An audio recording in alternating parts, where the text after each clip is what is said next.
며칠 전 퇴근한 뒤 서랍을 정리하다가 20년 전 사진 한 장을 발견했습니다.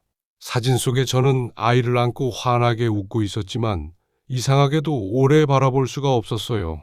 사진이 슬퍼서 그런 건 아니었습니다.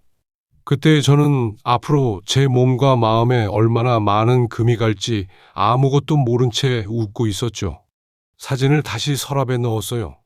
그러고 잠자리에 들었지만 그날도 잠은 오지 않았고 밤새 뒤척이다가 겨우 눈을 붙였을 때 알람이 먼저 울렸습니다. 저는 무거운 몸을 일으켜 또 출근할 준비를 했어요. 처음에는 잠이 조금 줄었을 뿐이고 며칠만 쉬면 괜찮아질 거라며 대수롭지 않게 넘겼어요. 하지만 잠은 좀처럼 돌아오지 않았습니다. 잠을 제대로 못 자는 날이 이어지는 동안 몸에서도 하나씩 신호가 오기 시작했어요. 3차 신경통과 대상포진을 겪었고 발목 인대도 늘어났습니다. 의사는 쉬라고 했고 저도 그 말을 듣기 전부터 몸이 망가지고 있다는 걸 알고 있었습니다. 어쩌면 몸보다 먼저 제 삶에 금이 가고 있다는 것도 알고 있었습니다. 그런데도 멈출 수가 없었어요. 생활비는 계속 필요했고 회사에서는 제 몫의 일을 해야 했습니다. 부모님과 아이들에게도 제가 챙겨야 할 일이 그대로 남아 있었으니까요. 누구를 원망한 것은 아닙니다. 제가 살아온 삶에는 늘 제 몫의 책임이 있었고 저는 그 책임을 내려놓는 법을 배우지 못했어요. 27에 아들이 태어나 처음 아버지가 됐어요.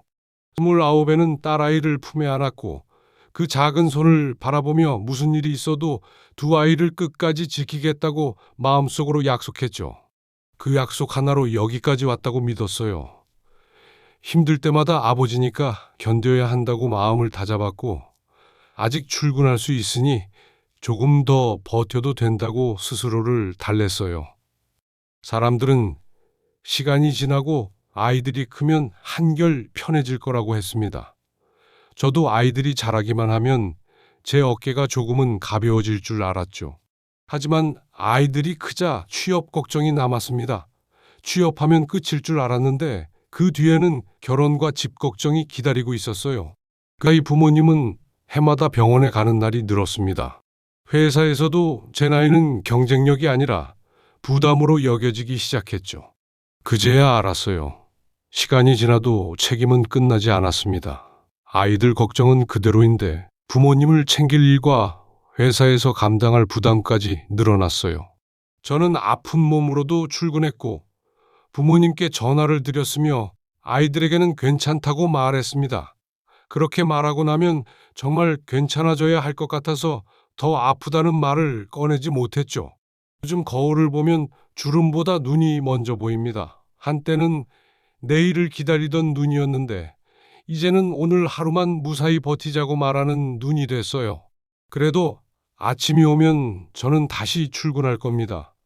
부모님께 전화하고 아이들에게 괜찮다고 말하며 아무 일 없는 사람처럼 하루를 살아가겠죠.